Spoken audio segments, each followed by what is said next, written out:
Books and RB Digital present We Are Lost and Found by Helene Dunbar, narrated by Tom Picasso. For those we lost, and for those who found their voices. A quote by William Butler Yeats. All through the years of our youth, neither could have known their own thought from the others. We were so much at one. A quote by D.H. Lawrence. We've got to live, no matter how many skies have fallen. Part 1. December 1982. On the last day before Christmas break, Mr. Solomon hands out a bunch of sharpened number 2 pencils and a stack of Xeroxed sheets. Just answer honestly, he instructs our class. It's a career assessment test, not a final exam. The first question. Which tasks would you prefer to undertake? Select as many as apply. Arrange flowers. Sell products. Study the cause of diseases. Make people laugh. Drive a truck. I hesitate and write my own list in the margins, drawing boxes and filling them in hard until the pencil tip is ground down to nothing. Fall in love. Figure out who the hell I am. Have sex without catching something. Repair my family. Escape. St. Sebastian's is glowing with candles, swirling with incense, and overrun by kids allowed to stay up way past their bedtimes to attend midnight mass.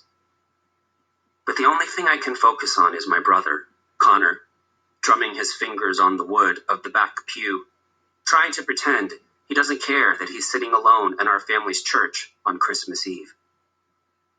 When Dad goes to talk to someone he knows from work, I whisper to my mom and ask if she can find a way to get my father to allow Connor to sit with us. She looks back at my brother, who is wearing a bizarrely conservative button-down and cardigan.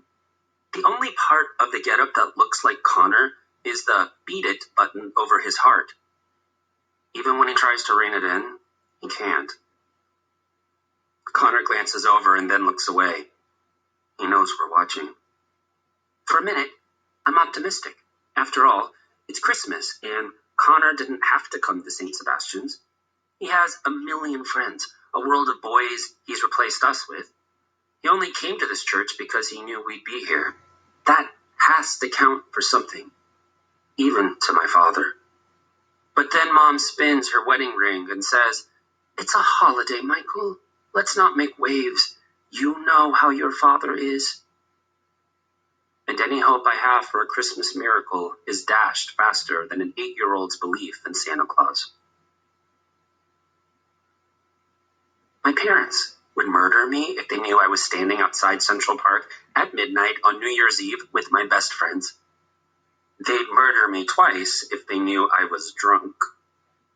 But Becky brought a flask of something that goes down like fire, and it's freaking cold out, so we passed the container back and forth, while horses pulled tourists around in carriages behind us. Then, in unison, we tilt our heads toward the sky, watching the clouds move across the moon, while the whole city explodes in noise and light and the possibilities that 1983 might bring. Time kind of stops, and I hold my breath, trying to hang on to this feeling. We're standing shoulder to shoulder, Becky, James, and me, for warmth, or friendship, or safety, or something I can't name. James is in the middle, as always, binding our little group together simply by being James. He's wearing this long, black wool coat with tiny anchors etched onto the silver buttons that might make anyone walking by think he had military leanings. But the sharp architectural cut of his white blonde hair and the gray slash of his eyeshadow would set them straight. Next to him, I look like a mannequin for Sears Young Men's Department in my sweater and jeans, while Becky is channeling that new singer, Madonna, all teased hair, rubber bracelets, and a fishnet shirt under her blue wool pea coat.